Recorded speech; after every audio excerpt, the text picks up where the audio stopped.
A massa estava ressecada. Dona Marta apertava os olhos cansados, tentando entender onde tinha errado. 42 anos amassando pão todo santo dia, e agora aquilo. As mãos tremiam, não pela idade, mas pelo medo. O forno industrial novíssimo que seu filho Gabriel instalara custou R$70 mil. Tinha 1000 botões digitais, e ela não entendia nada daquilo. Absolutamente nada. A padaria São Benedito, coração do bairro Jardim das Acácias, em São Paulo, tinha fila na porta desde 1981. Mas nas últimas 3 semanas, desde que Gabriel viajou para resolver a expansão da rede em Campinas, os clientes começaram a sumir. O pão francês saía duro. As roscas queimavam. O bolo de fubá desandava. Dona Marta limpou as lágrimas com as costas da mão enluvada de farinha. 6 da manhã. Dali meia hora a primeira leva de clientes chegaria. Aposentados que tomavam café ali desde sempre.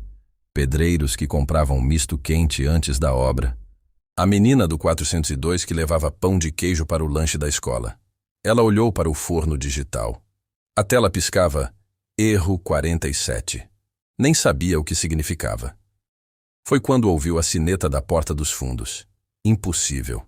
Ela não tinha aberto ainda. Girou o corpo devagar, o joelho estalando com o movimento. Um menino, não mais que 9 anos. Moletom cinza surrado, tênis rasgado na lateral, mochila escolar nas costas.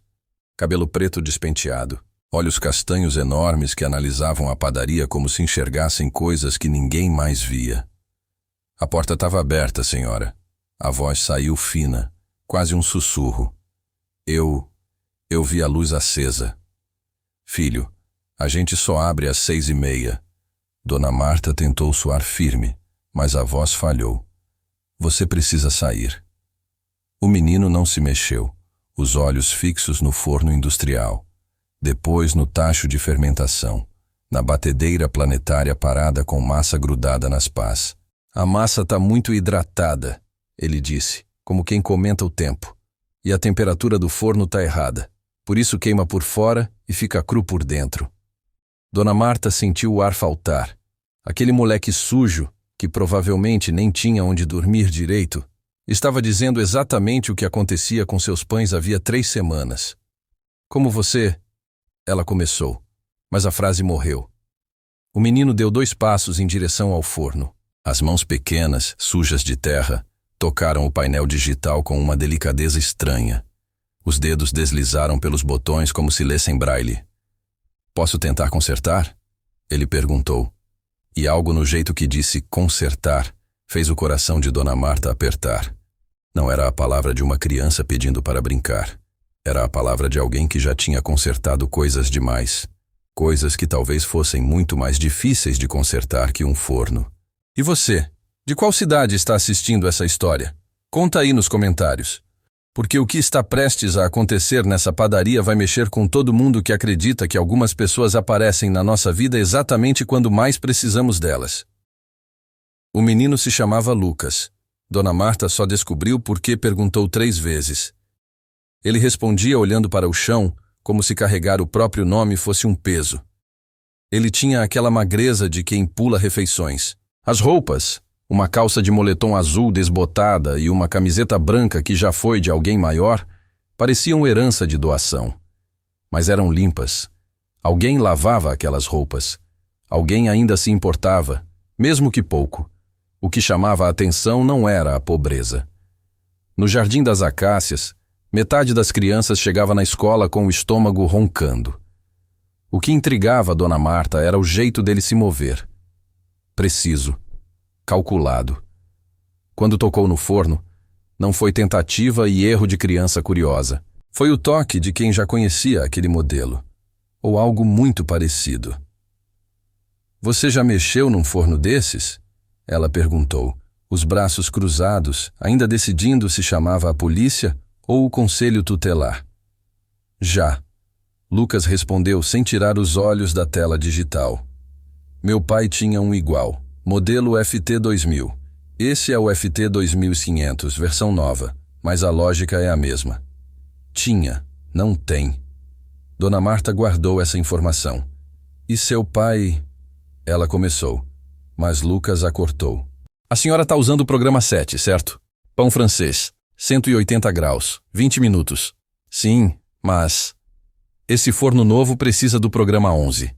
Mesmo temperatura, mas com circulação de ar diferente. O Gabriel, seu filho, ele esqueceu de explicar isso? O nome do filho na boca daquele menino estranho fez Dona Marta dar um passo atrás. Como você sabe o nome do meu filho? Lucas finalmente olhou para ela. Havia algo velho naqueles olhos de criança. Uma exaustão que não combinava com 9 anos de vida. Tá escrito ali. Ele apontou para o quadro na parede. Padaria São Benedito. Gabriel Ferreira, proprietário. Mas todo mundo no bairro sabe. Ele é o cara que saiu daqui e abriu 5 padarias em 3 anos. Verdade. Gabriel era orgulho do bairro. Estudou administração na Anhembi. Fez curso de panificação em Bento Gonçalves, voltou e transformou a padaria da mãe numa pequena rede. Mas estava sempre viajando, sempre ocupado, sempre ausente. Posso fazer um teste? Lucas perguntou. Uma fornada só. Se der errado, eu vou embora e nunca mais volto. Dona Marta deveria ter dito não. Deveria ter chamado alguém. Mas havia algo na voz daquele menino, uma urgência que não era dela. Uma necessidade de provar algo. Não para ela, mas para si mesmo. Tá bom. Ela ouviu a própria voz concordar. Mas eu fico olhando. E se tocar fogo em alguma coisa, não vai tocar. Lucas já estava mexendo na massa, sentindo a textura. A senhora tem farinha tipo 1 extra? Precisa de mais proteína. E se tiver fermento fresco, melhor que o seco. Tinha. Dona Marta apontou para a câmara fria. E então, pela primeira vez em 3 semanas, ela viu alguém trabalhar naquela cozinha com a mesma paixão que ela tinha aos 20 anos. Lucas não brincava de fazer pão. Ele fazia pão. As mãos pequenas sovavam a massa com técnica. Os olhos mediam proporções sem balança. Quando colocou a primeira fornada no forno, programa 11, como disse, a padaria inteira cheirou diferente. Cheirou a esperança, mas também cheirou a mistério, porque meninos de 9 anos não deveriam saber essas coisas. E Dona Marta estava prestes a descobrir por quê. 6:30 em ponto. A sineta da porta principal tocou. Seu Valdemar, aposentado da Sabesp, entrou arrastando a perna ruim. 52 anos de cliente fiel. Ele saberia na primeira mordida se aquilo era pão de verdade ou desculpa de pão. Dona Marta segurou a respiração. Lucas estava escondido atrás do balcão térmico, como ela tinha mandado. Não podia explicar para os clientes que uma criança estranha estava cozinhando. Não ainda. Talvez nunca. Bom dia, Dona Marta. Seu Valdemar sorriu, mas o sorriso tinha dúvida. Hoje o pão tá bom? Porque ontem... Hoje tá diferente. Ela cortou, pegando 3 pães franceses ainda mornos da fornada de Lucas. O cheiro subia em ondas. Crosta dourada perfeita. Miolo alveolado no ponto. Exatamente como ela fazia 40 anos atrás. Seu Valdemar pegou um, partiu no meio, cheirou. Fechou os olhos. Mordeu. Silêncio. Ele mastigou devagar. Abriu os olhos. Olhou para Dona Marta como quem vê um milagre. Pelo amor de Deus, mulher. Isso aqui é pão de verdade. Que aconteceu? Você chamou o Gabriel de volta? Não, eu só... Ela gaguejou. Eu peguei o jeito do forno novo. Mentira. Mas era a mentira que precisava contar. Atrás do balcão, Lucas ouvia tudo. Os olhos fixos no chão. Uma lágrima escorreu, mas ele limpou rápido. Muito rápido.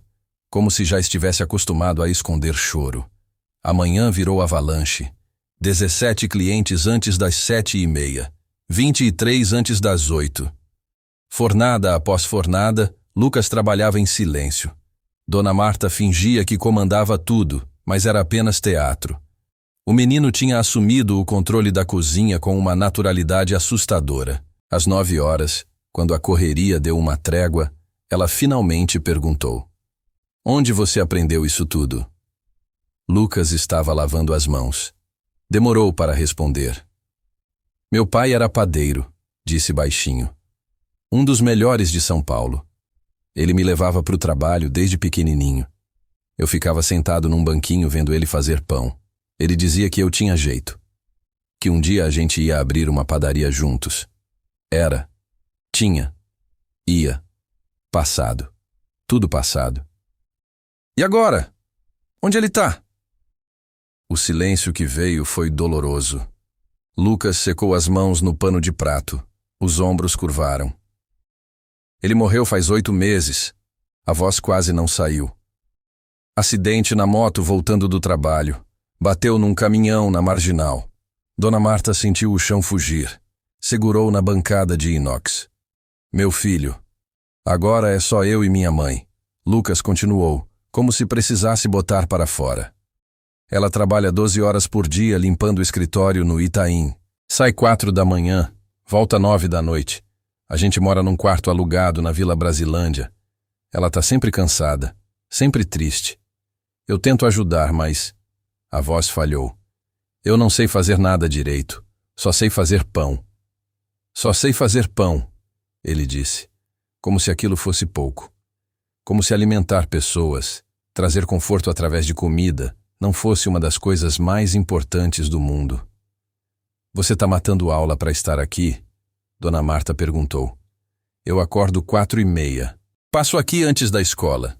Se a senhora deixar, eu posso ajudar todo dia. Não precisa me pagar. Só... Ele olhou para ela com uma súplica silenciosa. Só me deixa fazer pão. Por favor. E naquele momento, Dona Marta entendeu. Não era sobre dinheiro.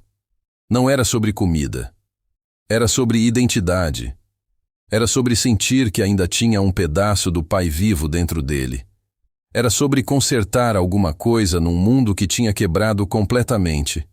Mas ela não sabia que aquilo era apenas o começo. Porque o que Lucas estava prestes a consertar ia muito além de fornadas de pão. 3 semanas depois, a padaria São Benedito tinha virado outra. Filas na calçada às 6 da manhã. Gente vindo de 2 bairros de distância só pelo pão francês. O bolo de fubá esgotava antes das 10. As roscas tinham virado lenda na região. E ninguém sabia que por trás de tudo estava um menino de 9 anos que acordava no escuro para dar sentido à própria existência. Dona Marta pagava Lucas agora. R$ 50 por manhã, escondido. Dinheiro que ela tirava do próprio bolso sem Gabriel saber. Não era muito. Mas o menino aceitava com uma gratidão que partia o coração. Ele entregava tudo para a mãe, cada centavo. Até que chegou aquela terça-feira. Gabriel voltou de Campinas sem avisar. 8 da manhã. Entrou pela porta da frente, terno cinza, maleta de couro, cheiro de perfume caro. O filho bem-sucedido, o orgulho do bairro, e encontrou Lucas na cozinha. Quem é esse moleque? A voz saiu dura, acusatória. Dona Marta quase deixou cair a bandeja de broa. Gabriel, deixa eu explicar. Explicar o quê, mãe? Que você colocou uma criança para trabalhar ilegalmente na cozinha? Ele se aproximou de Lucas. Quantos anos você tem? 9. Lucas respondeu assustado, mas firme. 9. Gabriel passou a mão no cabelo. Isso é trabalho infantil. A gente pode perder o alvará, pode fechar a padaria. Mas ele é bom, Gabriel. Ele é melhor que todo mundo. Dona Marta se colocou entre os dois. Foi ele que consertou a bagunça que você deixou quando instalou esse forno maldito e saiu correndo. O silêncio cortou. Gabriel olhou para a mãe, depois para Lucas, depois para as 4 fornadas perfeitas esfriando nas grelhas. Como assim ele consertou? Ele sabe usar o forno melhor que você, Dona Marta disse, a voz trêmula de raiva e medo. Ele sabe fazer pão melhor que eu. E sabe por quê? Porque o pai dele era padeiro, um dos melhores, e morreu. E esse menino está tentando manter vivo o que sobrou. Lucas abaixou a cabeça. As lágrimas caíram no chão de cerâmica. Gabriel olhou para o menino. Algo mudou no rosto dele. A raiva deu lugar à curiosidade. Depois, à desconfiança. Como era o nome do seu pai? Perguntou mais baixo. Antônio Lucas Ferreira, Lucas sussurrou. O nome caiu como bomba. Gabriel ficou pálido, recuou 2 passos, segurou na bancada. Antônio Lucas, o Toninho da padaria Imperial? Lucas levantou a cabeça, os olhos arregalados. Você conhecia meu pai? Gabriel não respondeu imediatamente. Foi até a janela. Ficou olhando a rua, a respiração pesada. Quando virou, havia algo diferente no rosto. Respeito e dor. Seu pai era uma lenda. Ele disse baixo. Eu estagiei com ele quando tinha 18 anos. 6 meses na padaria Imperial, no Paraíso. Ele me ensinou metade do que eu sei. Era um artista, um mestre. Lucas não conseguia falar. Eu não sabia que ele tinha morrido. Gabriel continuou. Me desculpa, garoto. Me desculpa mesmo. Foi quando a sineta da porta tocou. Mas não era cliente. Era uma mulher. 30 e poucos anos. Uniforme de limpeza, olhos fundos de cansaço. Cabelo preso num coque apertado. Ela entrou ofegante, olhando ao redor até encontrar Lucas. Lucas! A voz saiu em desespero. Você tá aqui de novo? Eu mandei você ir direto para a escola. Mãe. Lucas começou, mas ela o cortou. Não, Lucas. A gente já conversou. Ela se virou para Dona Marta, os olhos marejados. Desculpa, senhora. Eu não sabia que ele estava incomodando a senhora de novo. Ele está passando por uma fase difícil e... Ele não está incomodando, Dona Marta disse firme. Ele está salvando essa padaria. A mãe de Lucas parou, confusa. E foi nesse momento que a porta da padaria se abriu de novo. Mas dessa vez era uma menina. 5 anos no máximo. Ela segurava a mão de uma jovem de 20 e poucos anos, provavelmente a irmã mais velha. A menininha estava pálida, respirava com dificuldade. Por favor, a irmã implorou, a voz quebrada. Minha irmã é diabética. Ela está em crise de hipoglicemia. Eu esqueci a insulina em casa. Vocês têm alguma coisa doce? Urgente? Ela vai desmaiar. Dona Marta correu para o balcão. Mas estava tudo vendido. Tudo. Até os últimos pedaços de bolo. A cozinha estava vazia. Não tem nada pronto, ela disse desesperada. A próxima fornada sai só daqui 40 minutos. Ela não tem 40 minutos, a irmã gritou. A menininha cambaleou, os olhos revirando. Foi quando Lucas se mexeu. Eu consigo fazer em 15. Todos olharam para ele. O quê? Gabriel disse. Pão de mel, alto teor de açúcar. Massa rápida, forno a 200 graus, 12 minutos de cozimento. Eu consigo fazer em 15 minutos. Lucas já estava pegando ingredientes. Mas vocês precisam me deixar trabalhar. Agora. A menininha começou a cair. Gabriel não pensou 2 vezes. Faz. E Lucas começou a fazer o impossível. As mãos de Lucas eram um borrão. Farinha, mel, açúcar mascavo, ovos, fermento químico. Ele não usava medidores. Media tudo no olho, na sensação. Cada movimento era músculo-memória, algo gravado tão fundo que nem o trauma conseguiu apagar. Preciso da forma pequena, redonda, manteiga para untar. Ele falava sem parar de trabalhar. Dona Marta obedecia. Gabriel ficou parado, assistindo. A mãe de Lucas queria dizer alguma coisa, mas as palavras não saíam. Ela via o filho, o menino que não sorria faz 8 meses, que acordava gritando de madrugada, que se recusava a entrar numa padaria depois do funeral, trabalhando com uma precisão cirúrgica. A menininha estava sentada no chão agora, a cabeça apoiada no colo da irmã, a respiração fraca, os lábios começando a ficar roxos. Vai dar tempo? A irmã perguntou, a voz um fio. Vai. Lucas não olhou para trás. Só não me atrapalhem. Ele abriu o forno, programou, colocou as forminhas. Fechou. Girou o timer. 12 minutos. A padaria inteira entrou em transe. Seu Valdemar tinha chegado para o café e ficou na porta, testemunhando. Mais 3 clientes entraram e ninguém pediu nada. Só ficaram ali, observando um menino de 9 anos, lutando contra o tempo para salvar uma vida. O cheiro começou a subir. mel caramelizado, canela, cravo. 8 minutos. A menininha fechou os olhos. Minha irmã! A jovem gritou. Ela tá desmaiando. Aguenta mais 3 minutos. Lucas gritou de volta. Ela vai aguentar. Ninguém sabia se aquilo era ordem, prece ou ilusão. 2 minutos. Lucas abriu o forno. O vapor subiu. Pegou um palito, espetou. Saiu limpo. Perfeito. Usou 2 luvas. Tirou as forminhas, virou numa tábua. 15 pequenos pães de mel. Escuros, brilhantes, ainda fumegando. Ele pegou um, partiu no meio para esfriar mais rápido, soprou 3 vezes. Chegou perto da menina. Abre a boca, pequena. A voz saiu macia. Vai ser gostoso, prometo. A menininha obedeceu num reflexo. Lucas colocou um pedaço na boca dela. Ela mastigou devagar. Engoliu. 15 segundos de silêncio. 30. 45. A menininha abriu os olhos. A cor voltou para as bochechas. A respiração ficou mais forte. Mais, ela pediu. A voz fraca, mas presente. Lucas deu outro pedaço, depois outro. A irmã desabou em choro.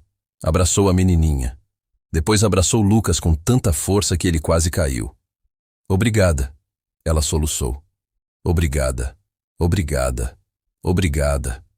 A padaria explodiu em palmas. Seu Valdemar chorava. Dona Marta chorava. Até Gabriel tinha os olhos vermelhos. Mas quem chorava mais era a mãe de Lucas, porque ela acabava de ver o filho fazer a única coisa que o pai dele fazia melhor que qualquer pessoa no mundo: transformar farinha e água em milagre. Salvar pessoas através de comida. A menininha ficou bem. A irmã levou ela para casa com uma sacola cheia de pães de mel, cortesia da casa. Quando a padaria voltou ao normal, Gabriel se aproximou de Lucas. Onde você aprendeu a fazer pão de mel em 15 minutos? Lucas limpou as mãos no avental. Meu pai me ensinou quando eu tinha 6 anos. Ele dizia que padeiro de verdade precisa saber fazer comida de emergência, que a gente nunca sabe quando alguém vai precisar da gente para sobreviver. Gabriel ficou em silêncio por um longo momento. Depois olhou para a mãe de Lucas. A senhora trabalha de faxineira, né? Ela assentiu, desconfiada. Quanto você ganha por mês? 2.400, respondeu baixo, como quem tem vergonha. Gabriel tirou a carteira, abriu, pegou um cartão de visita e escreveu alguma coisa atrás. Esse é o telefone do meu contador. Amanhã você vai na padaria da Muca, uma das minhas. Vai conversar com a Regina, a gerente.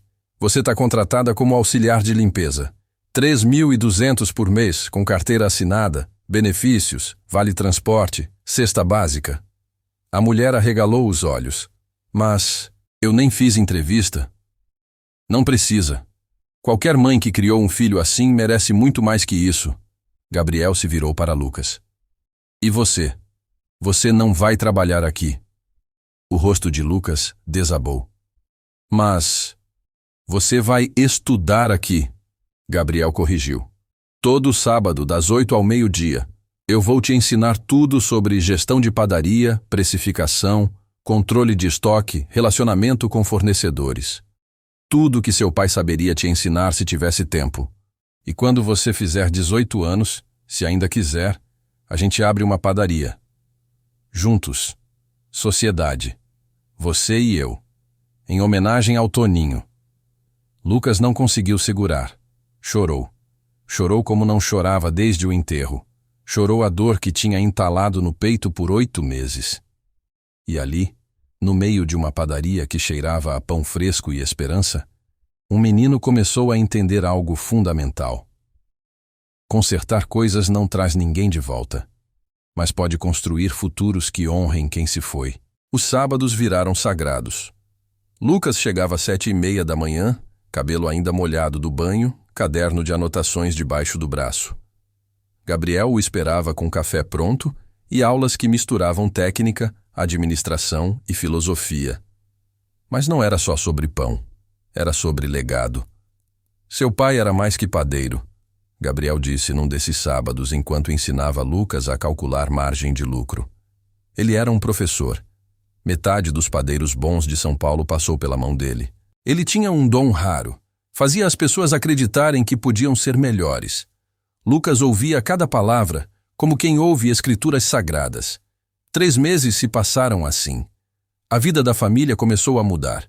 A mãe de Lucas trabalhava menos horas, ganhava mais. Chegava em casa antes das 7. Eles se mudaram para um apartamento de 2 quartos em Pirituba. Pequeno, mas deles. Lucas voltou a sorrir. Não era o sorriso de antes. Aquele tinha morrido com o pai. Mas era um sorriso novo, mais consciente, de quem entende que alegria e dor podem coexistir. Foi numa manhã de sábado, quando Gabriel estava ensinando precificação de produto premium, que o telefone tocou. Padaria São Benedito. Gabriel atendeu. Escutou. O rosto mudou. Sério? Na Record? Quando? Amanhã? Mas... Ele desligou. Olhou para Lucas com uma expressão estranha. Lembra da menina que você salvou? A diabética? Lucas assentiu. A mãe dela é produtora de um programa de TV. Histórias de fé, sabe? Que passa domingo de manhã. Ela quer contar a sua história. Quer te entrevistar. Ao vivo. Lucas ficou pálido. Não, eu não quero aparecer na TV. Eu sei. Gabriel colocou a mão no ombro dele. Mas pensa bem, quantas pessoas estão lá fora do jeito que você estava? Quebradas, perdidas, sem saber como continuar? E se sua história ajudar alguém? Mas eu não fiz nada de especial. Você fez pão de mel em 15 minutos para salvar a vida de uma criança. Gabriel disse firme.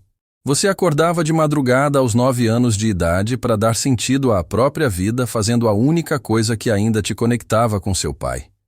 Isso não é especial? Isso não merece ser contado? Lucas ficou em silêncio.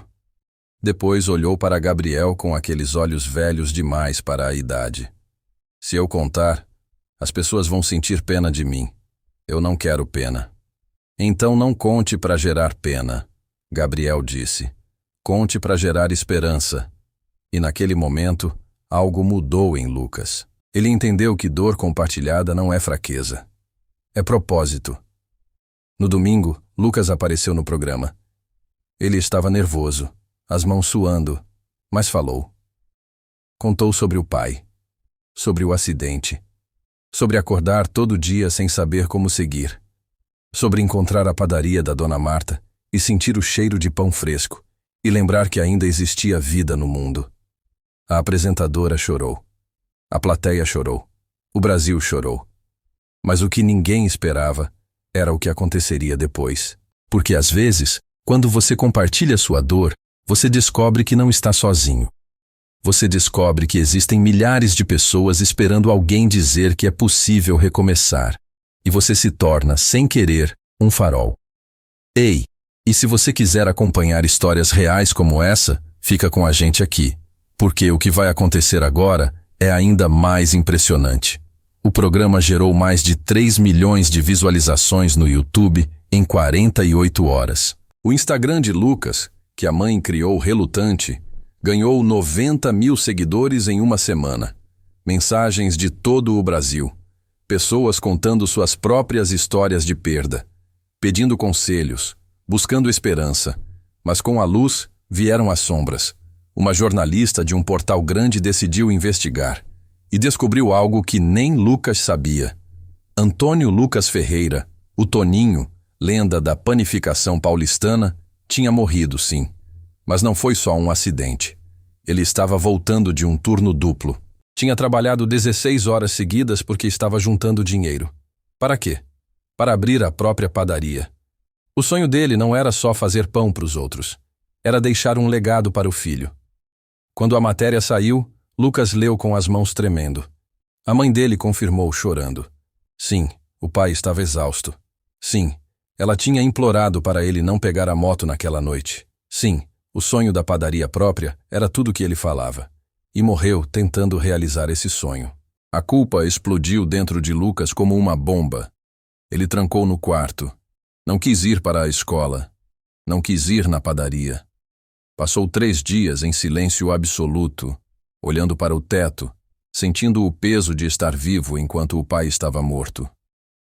Se eu não tivesse existido, ele disse para a mãe numa madrugada, a voz quebrada. Ele não precisaria trabalhar tanto. Ele não precisaria juntar dinheiro. Ele não teria morrido. A mãe dele abraçou o menino com toda a força que tinha. Seu pai não morreu por você.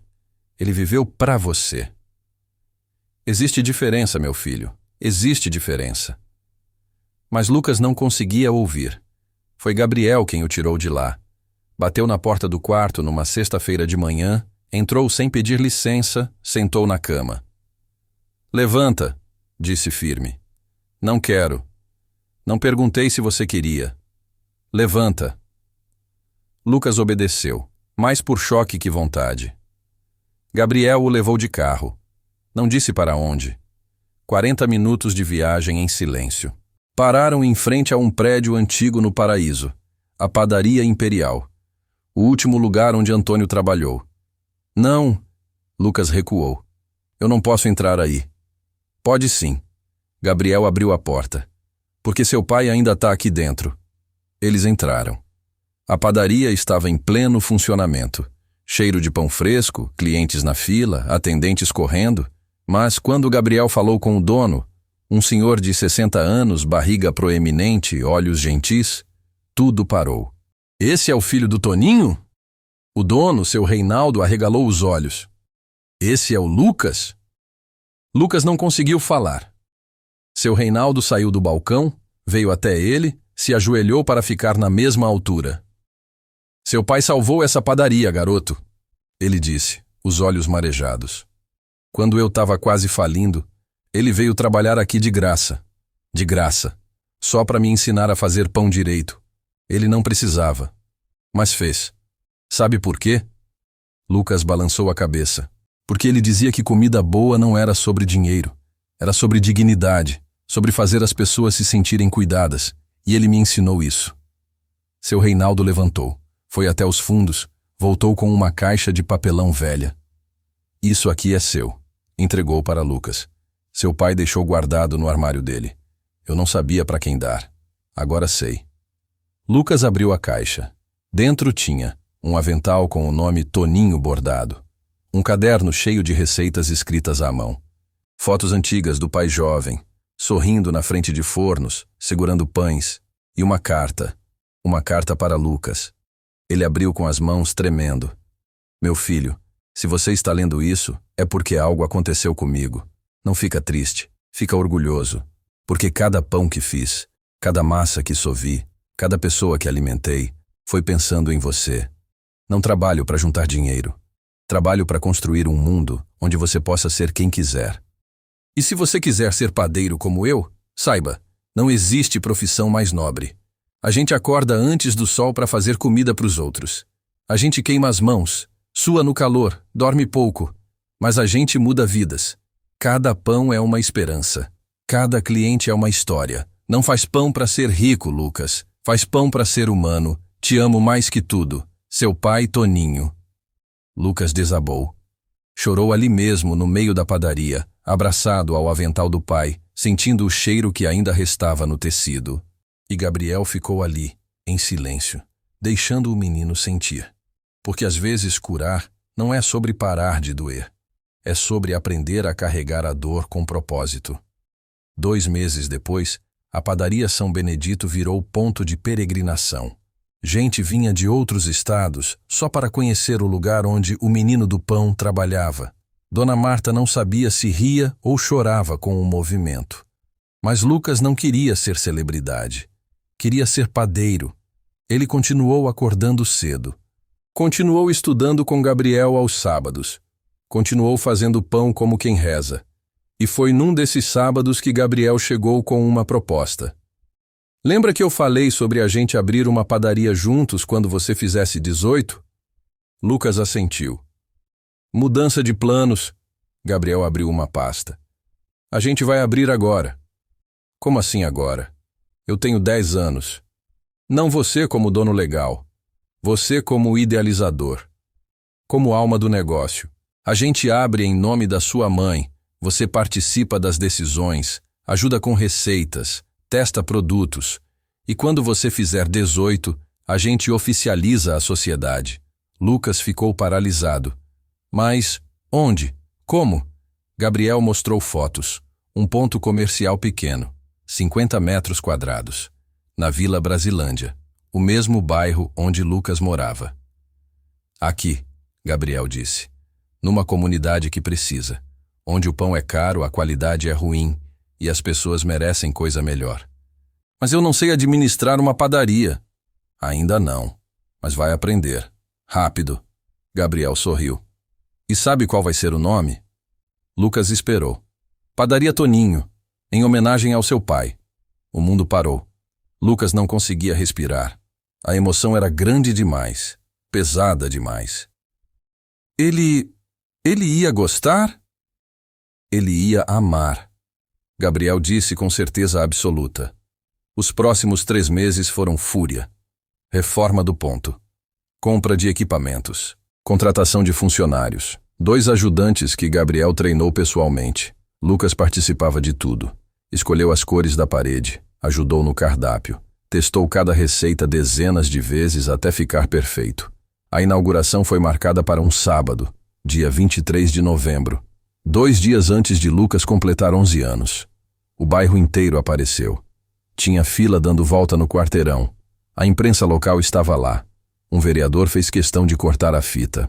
Mas quem Lucas queria ver mesmo estava lá dentro, emocionada, usando o avental que ele tinha bordado especialmente. A mãe dele. Padaria Toninho. Proprietária, Carmen Ferreira. Carmen chorou quando viu. Abraçou o filho. Agradeceu a Gabriel. E cortou o primeiro pão francês da padaria com as próprias mãos. Seu pai tá vendo. Ela sussurrou no ouvido de Lucas. Onde quer que ele esteja, ele tá vendo. E tá orgulhoso. A padaria fez sucesso imediato, não por causa da fama de Lucas, mas porque o pão era simplesmente bom, honesto, feito com técnica, carinho e propósito. Lucas trabalhava lá todo sábado, não por obrigação, mas porque era o único lugar do mundo onde ele sentia o pai perto. Mas o verdadeiro milagre não foi a padaria, foi o que ela se tornou. 3 meses após a inauguração, Lucas chegou numa manhã e encontrou uma senhora na porta. 60 e poucos anos, cabelo branco, olhos cansados. Ela segurava a mão de um menino. 12 anos, no máximo. Magro. Triste. Com aquele olhar que Lucas conhecia bem demais. Você é o Lucas? Ela perguntou. Sou. Esse aqui é meu neto, Diego. Ele perdeu os pais no incêndio faz 5 meses. Ele não fala mais. Não estuda. Não sai do quarto. A voz dela quebrou. Mas quando viu você na TV, ele falou pela primeira vez. Sabe o que ele disse? Lucas esperou. Ele disse, Vó, aquele menino consertou a vida dele fazendo pão. Será que eu consigo também? Lucas sentiu o chão tremer. Ele olhou para Diego. Viu a si mesmo 1 ano atrás, perdido, quebrado, procurando qualquer coisa que fizesse sentido. Você quer aprender a fazer pão? Lucas perguntou baixinho.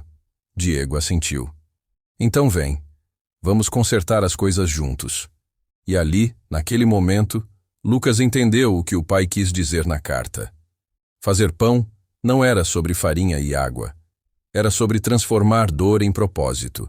Era sobre ensinar outros que consertar a vida é possível. Mesmo quando tudo parece perdido. Diego voltou no sábado seguinte. Depois no outro. E no outro. Em 6 meses, ele já sabia fazer pão francês melhor que muito padeiro profissional. Mas mais importante, ele voltou a sorrir. Lucas não esperava, mas aquilo virou rotina. Outras mães apareceram, outros avós, trazendo crianças e adolescentes quebrados por perdas, traumas, abandonos. E Lucas os recebia, um por vez, ensinava, ouvia, consolava através da massa e do forno. Não era terapia, mas era cura. Gabriel percebeu o padrão e teve uma ideia. E se a gente formalizasse isso? Ele disse numa reunião no sábado. Um projeto social. Instituto Toninho. A gente ensina panificação de graça para jovens em vulnerabilidade, dá certificado, ajuda a arrumar emprego, transforma a vida deles igual transformou a sua. Carmen, a mãe de Lucas, estava na reunião. Ela olhou para o filho. O que você acha? Lucas tinha 13 anos agora. Mais alto, mais confiante. Mas ainda com aqueles olhos velhos que carregavam dor e propósito na mesma medida. Eu acho que é por isso que meu pai morreu, ele disse baixinho. Para que isso existisse. O Instituto Toninho foi inaugurado 6 meses depois. Um espaço de 120 metros quadrados anexo à padaria. 3 fornos profissionais. 12 estações de trabalho. Capacidade para 15 alunos por turma. As inscrições abriram numa segunda-feira. Fecharam no mesmo dia. 347 inscritos. A primeira turma começou num sábado de manhã. 15 jovens entre 12 e 18 anos. Todos com histórias pesadas. Orfandade, abandono, violência doméstica, depressão. Um deles tinha tentado suicídio 3 vezes. Lucas os recebeu usando o avental do pai. Meu nome é Lucas, eu tenho 13 anos, e eu vou ensinar vocês a fazer pão, ele começou. Mas antes preciso dizer uma coisa. A gente não está aqui só para aprender uma profissão. A gente está aqui para aprender que é possível recomeçar, que dor não é fim, que consertar a própria vida é um trabalho diário, igual fazer pão. Você acorda, você tenta, você erra, você tenta de novo. E um dia, você percebe que está vivo. De verdade. Não só sobrevivendo. Vivendo. Silêncio. Depois, um garoto no fundo levantou a mão. E se a gente não conseguir? E se a gente for ruim nisso? Lucas sorriu. O mesmo sorriso triste e esperançoso que tinha desenvolvido. Então você vai ser ruim. E tudo bem. Porque padaria tem espaço para quem é ruim. A gente ensina. A gente conserta. A gente não desiste. Igual ninguém deveria desistir de vocês. 6 meses depois, 13 dos 15 jovens daquela primeira turma estavam empregados em padarias de São Paulo. Um deles abriu o próprio negócio, uma carrocinha de pão na feira. Outro virou instrutor do próprio Instituto Toninho. E o garoto que tinha tentado suicídio 3 vezes, ele mandou uma carta para Lucas. Você me ensinou que viver é igual fazer pão. Às vezes a massa desanda, às vezes queima, mas você não joga fora. Você aprende e tenta de novo. Obrigado por me ensinar a tentar de novo. Lucas leu a carta sozinho no quarto de madrugada. E chorou. Mas não era choro de dor. Era choro de propósito cumprido. 3 anos se passaram assim. O Instituto Toninho formou 283 jovens. A taxa de empregabilidade era de 87%. Histórias de transformação pipocavam toda semana. Lucas tinha 16 anos agora. Ainda acordava cedo. Ainda fazia pão.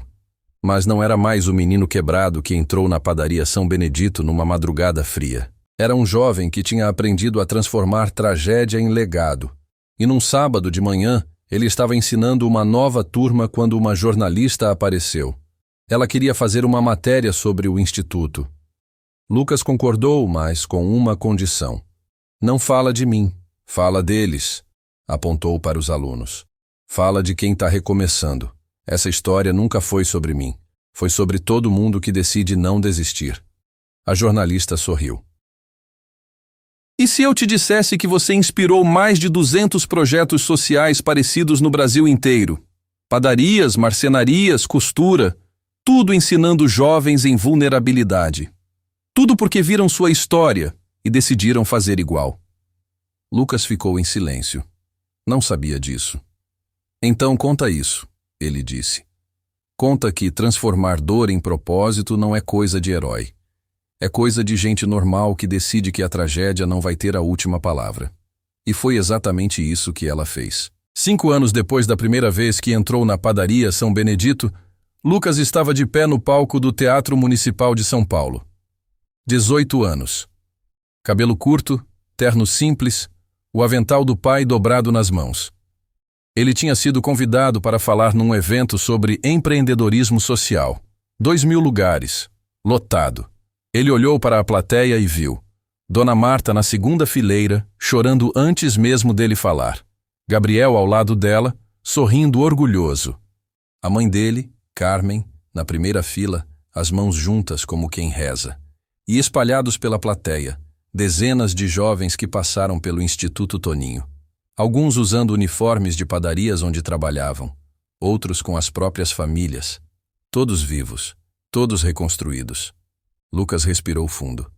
Meu nome é Lucas Ferreira. Começou, a voz firme. E eu passei os últimos 5 anos ensinando pessoas a fazer pão. Mas não é sobre pão. Nunca foi. Silêncio absoluto. É sobre consertar coisas. Meu pai era padeiro, um dos melhores. E ele morreu tentando construir um futuro para mim. Quando ele morreu, eu morri junto. Eu tinha 9 anos e não sabia como continuar. Não sabia por que acordar. Não sabia se valia a pena tentar. Ele fez uma pausa. Até que eu encontrei uma padaria. E uma senhora que me deixou fazer pão. E eu percebi uma coisa. Massa quebrada pode ser refeita. Pão queimado pode ser cortado. Receita errada pode ser ajustada. E se isso vale para pão, por que não vale para a vida? Aplausos começaram, mas Lucas levantou a mão. Eu não vim aqui para receber aplauso. Vim para dizer uma coisa. Se você tá quebrado, você não tá sozinho. Se você perdeu alguém, você não tá sozinho. Se você acha que não tem conserto, você tá errado. A voz dele subiu. Porque consertar não significa voltar a ser o que era. Significa se tornar algo novo. Algo que carrega a dor, mas não é definido por ela. Algo que transforma a tragédia em propósito. Ele desdobrou o avental do pai. Mostrou para a plateia. Esse avental tem o nome do meu pai. Ele usou durante 20 anos. Ele suou, queimou as mãos, acordou de madrugada usando isso. E agora eu uso. Não porque eu sou ele, mas porque eu sou a continuação dele. Lágrimas escorreram, mas Lucas não limpou. E vocês? Vocês são continuação de quem? De que dor? De que perda? De que sonho interrompido? Ele olhou fundo para a plateia. Porque seja lá o que for, você pode transformar isso em algo que ajuda outras pessoas. Você pode transformar sua dor na cura de alguém. Ele respirou fundo. Hoje, o Instituto Toninho tem 5 unidades em São Paulo. A gente já formou mais de 1000 jovens. Mas não quero parar aí. Quero que em todo canto do Brasil exista um lugar onde pessoas quebradas possam aprender que recomeçar é possível. Que dor tem propósito. Que tragédia não é fim. O auditório inteiro estava de pé agora. Então, se você tem uma história de dor, use ela. Se você tem uma habilidade, ensine ela. Se você tem tempo, doe ele. Porque mudar o mundo não é coisa de herói. É coisa de gente normal que decide não deixar a dor ter a última palavra. Ele segurou o avental contra o peito. Meu pai não morreu em vão. Nenhuma perda é em vão. A gente escolhe o que fazer com isso. E eu escolhi fazer pão. Não para ficar rico. Não para ser famoso. Mas para acordar todo dia e saber que existo com propósito. Que minha vida conserta outras vidas. Que meu pai continua vivo em cada jovem que eu ensino, em cada pão que eles fazem, em cada pessoa que eles alimentam. Silêncio. E se você está assistindo isso de casa, quebrado, perdido, achando que não tem saída, tem. Sempre tem. Mas você precisa escolher acreditar nisso. Você precisa escolher acordar amanhã e tentar de novo. E de novo. E de novo. Até que um dia você percebe que não está mais só tentando. Ele sorriu. Aquele sorriso triste e esperançoso que tinha virado sua marca. Você está vivendo. A plateia explodiu em aplausos. 2.000 pessoas de pé, chorando, gritando, crendo. Lucas desceu do palco e foi abraçado pela mãe, pelo Gabriel, pela Dona Marta, por dezenas de jovens que ele tinha ajudado a reconstruir. E naquele abraço coletivo, ele sentiu algo que não sentia desde que o pai morreu. Paz. Não a paz de quem esqueceu a dor, mas a paz de quem aprendeu a transformá-la em algo maior. Meses depois, Lucas inaugurou a 6ª unidade do Instituto Toninho, dessa vez em uma comunidade do Rio de Janeiro. E enquanto cortava a fita, ele olhou para cima, para o céu sem nuvens e sussurrou: Conseguimos, pai. A gente consertou tudo. Do nosso jeito, mas consertou. E em algum lugar, entre o cheiro de pão fresco e esperança renovada, Antônio Lucas Ferreira, o Toninho, lenda da panificação paulistana, sorria. Porque alguns legados não morrem. Eles apenas mudam de mãos e continuam alimentando o mundo.